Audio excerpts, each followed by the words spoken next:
Air defence system की बात कर लेते हैं और एयर पावर की बात कर लेते हैं। किसी भी मुल्क के लिए उसकी अगर सरहदों की सुरक्षा करना है तो ज़मीनी सेना से ज़्यादा उसकी नौसेना और वायुसेना दोनों की ताकत बहुत ज़्यादा अहम मानी जाती है। इस कॉन्फ्लिक्ट में ये जो परिस्थिति, क्योंकि इसे युद्ध तो नहीं कहा जा रहा है भारत की तरफ से, तो इस परिस्थिति में क्या इन्होंने अहम रोल निभाया और कितना इनकी तरफ से अहम काम किया गया, इसको समझना चाहूँगा आपसे। देखिए, पिछले 5-6 सालों में जिन चीज़ों पे काम हुआ है इंडिया में, वो है एयर डिफेंस सिस्टम। काफ़ी कम लोगों को पता होगा कि जो मॉडर्नाइजेशन हुआ जितनी तेज़ी से, बालाकोट के बाद मैं इस बात को कहूँगा कि बालाकोट के हमले के बाद हमें महसूस हुआ कि अगर कन्फ्रंटेशन एस्केलेट होता है तो उस स्थिति में हम क्या करेंगे। तो ये पहले से भी प्रोग्राम चल रहे थे डीआरडीओ के, लेकिन उसके बाद फिर इनमें और तेज़ी आई। तो जो आकाश जो सिस्टम है, आकाश को बेसिकली पीपीपी मॉडल के तहत बनाया जाता है। इंडियन गवर्नमेंट प्लस कुछ प्राइवेट कंपनी है जिसमें बीडीएल है और जिसमें टाटा भी है, टाटा सिस्टम्स। तो ये कंपनियां मिलकर आकाश को बनाती हैं। इसके साथ ही जो हमारा इंटीग्रेटेड डिफेंस सिस्टम है जो पहले से मौजूद है, उसको भी अपग्रेड किया गया। प्लस S-400 करीब 1.5 बिलियन उसकी एक कॉस्ट आती है, एक उसकी बैटरी की। तो वो भी रशिया से ख़रीदा गया, उसकी डिलीवरी हुई। उसको लेकर भी अमेरिका ने कहा था कि अगर आप ये रशिया से ख़रीदोगे तो मैं आपके ऊपर सैंक्शंस लगा दूंगा। तो ये पूरा आकाश, इसमें बेसिकली जो आकाश है, आकाश सबसे बेहतरीन साबित हुआ, क्योंकि S-400 को तो आप केवल बैलिस्टिक मिसाइल पे चला सकते हैं या कुछ और मिसाइलों पे चला सकते हैं। रॉकेट्स अगर छोड़े गए हैं तो उसके ऊपर चला सकते हैं। लेकिन अगर आपको ड्रोन गिराने या छोटे कोई रॉकेट्स गिराने हैं तो उनके लिए तो आकाश बेस्ट है। तो आकाश, अब इसको और डेवलप करके इसका नाम दिया गया है आकाश तीर। तो ये पिछले 5-6 सालों में जो डेवलपमेंट हुआ पीपीपी मॉडल के तहत, जिसमें बीडीएल भी शामिल है, टाटा भी है, I think I am not sure LNT की भी एक डिफेंस कंपनी शामिल है। तो ये काफ़ी अच्छा साबित हुआ। अब आप समझिए कि आयरन डोम की हम तारीफ़ करते हैं, आयरन डोम थार्ड भी है एक अमेरिका थार्ड भी है। आयरन डोम का तो हमने देखा है जो इजराइल और हमास का कॉन्फ्लिक्ट हुआ था। तो लेकिन फिर भी आपने देखा होगा आयरन डोम के रॉकेट्स गिर जाते थे और कोई ना कोई घायल हो जाता था।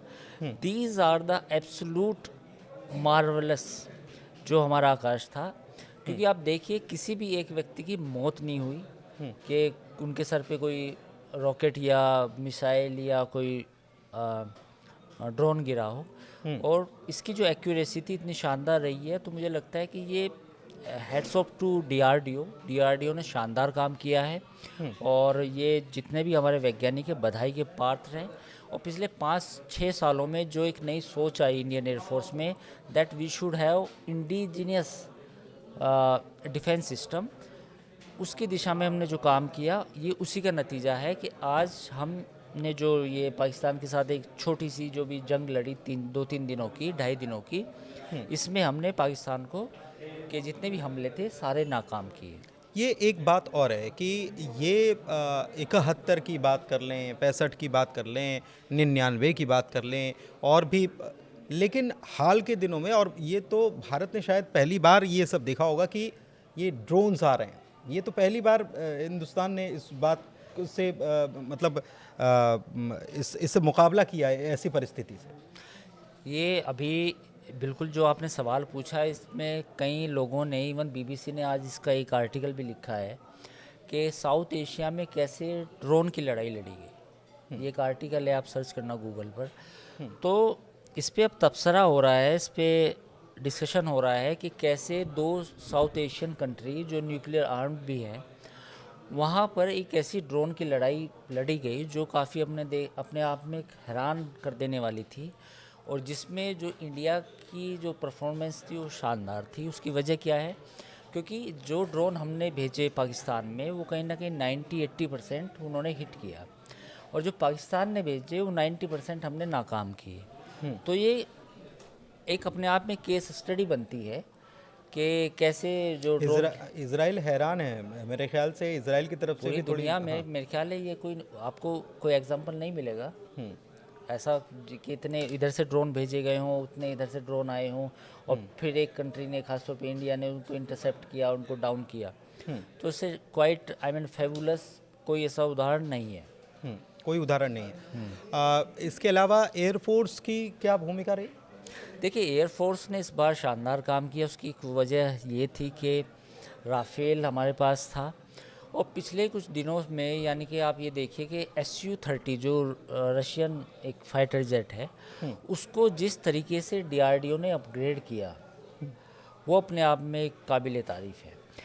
क्योंकि आप देखिए कि जब ब्रह्मोस मिसाइल को बनाया गया, तो हमने ये DRDO ने कहा कि जो SU-30 है उसमें क्यों ना ब्रह्मोस मिसाइल लगा दी जाए। तो रशिया ने उसके एवज में बहुत पैसे मांगे कि इसका एक वर्जन डेवलप कर देते हैं हम, लेकिन इसमें इतने पैसे लगेंगे, यानी कि एक मिसाइल आपको इतने की पड़ेगी। तो फिर HAL ने, हिंदुस्तान एयरोनॉटिक्स लिमिटेड ने, ब्रह्मोस के फाइटर वर्जन पे काम करना शुरू किया, और फिर उसको इंटीग्रेट किया SU-30 में।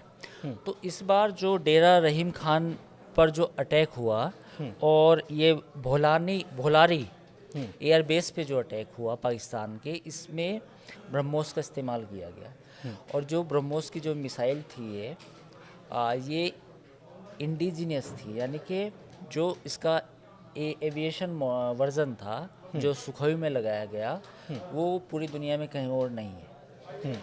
तो ये एक देखिए, और अब आने वाले समय में जो ब्रह्मोस का नेवल वर्जन आ रहा है, अच्छा, हाँ, वो इससे भी ज़्यादा एक्यूरेट होगा, इससे भी ज़्यादा उसकी स्पीड होगी, और वो उससे बेहतर होगा। 6 और 7 तार की दरमियान भी क्या ब्रह्मोस का इस्तेमाल हुआ था आतंकी ठिकानों पर? देखिए, मीडिया रिपोर्ट्स को ही कोट कर सकते हैं, हमारे पास कोई सरकारी आधिकारिक जानकारी नहीं है, बट इट इज़ सैड कि 6 और 7 तारीख को ब्रह्मोस का इस्तेमाल हुआ है।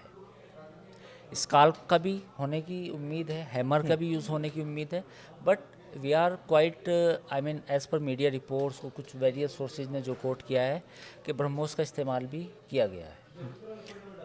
और अगर आर्टिलरी की बात की जाए तो आर्टिलरी का क्या रोल इसमें रहा है? देखिए, आर्टिलरी में तो जो सीज़ फायर वायोलेशन हुआ LOC पे, उसी में जवाब दिया गया।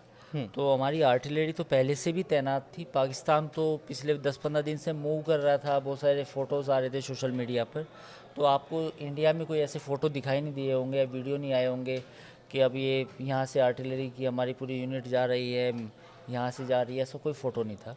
तो वो होवित्जर जो हमारी तोप है और बोफोर्स है, ऑलरेडी इंस्टॉल्ड है वहाँ पे LOC के पास, तो उसका जवाब दिया गया। जो पाकिस्तान ने अगर उधर से कुछ आर्टिलरी फायर की, तो उसका अपने इंडियन एयरफोर्स, इंडियन आर्मी ने अच्छा खासा जवाब दिया है। नेवी की बात की जाए तो ये भी कहा जा रहा है कि नेवी ने तो अपनी पूरी ताकत दिखाई भी नहीं अभी। बिल्कुल, नेवी की ताकत तो मतलब एक दबाव बनाने में काम आई।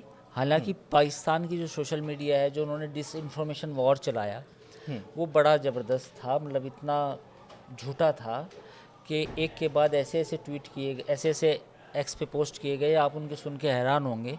1-2 एग्जांपल मैं आपको बता देता हूँ। एक, उन्होंने बताया कि पटना पोर्ट को तबाह कर दिया गया। ये डिस इन्फॉर्मेशन वॉर था ISI की तरफ से, यानी कि पाकिस्तान फ़ौज की तरफ से। और एक कहा गया कि पाकिस्तान ने बेंगलोर पोर्ट पे भी हमला किया। तो इन्हें यही नहीं पता कि बेंगलोर और पटना में तो कोई पोर्ट ही नहीं है वो तो एक मेन लैंड में है। हाँ। तो इस तरह का डिसइंफॉर्मेशन वॉर चला गया। और लेकिन नेवी तो कुछ है नहीं, नेवी की तो कोई कंपैरिजन नहीं है इंडिया और पाकिस्तान का, क्योंकि पाकिस्तान की नेवी के पास तो कुछ भी नहीं है, वो कुछ भी दूसरों नहीं के है। भरोसे ही है। दूसरों कुल के मिलाकर। भरोसे एक टर्की का कोई छोटी सी फ्रिगेट आ गई थी, जिसमें करीब 40 या 20-25 या 40 होंगे नेवल पर्सन। उसको दिखा के वहाँ झंडे वंडे लगाए थे, इंडिया पाकिस्तान और टर्की के। हाँ। तो उनके पास तो नेवल के मामले में तो कोई ताकत नहीं है। समझ लेना चाहिए कि ऑपरेशन सिंदूर अभी जारी है, मतलब कि भारत की तरफ से और उधर से गोली आएगी तो यहाँ से गोले के रूप में जवाब मिलेगा, और बंदूकें लोड हैं बंदूकें, सब कुछ लोड है, केवल उसका एक ट्रिगर दबाने की ज़रूरत है। पाकिस्तान को ये समझ लेना चाहिए करते रहिए आप अपनी आवाम को कुछ भी समझाते रहिए, ठीक है, समझ रही है तो ठीक है, नहीं समझेगी और जिस दिन समझ गई तो उस दिन आपका क्या हाल होगा ये आप समझ रहे होंगे। लेकिन फिर भी लगे रहिए आप अपने काम में, हम भी अपना काम अंजाम देते रहेंगे। फ़िलहाल इस वीडियो में इतना ही। कैसा लगा वीडियो, जानकारी कैसी लगी, कमेंट करके ज़रूर बताइएगा। इजाज़त दीजिए, शुक्रिया, धन्यवाद।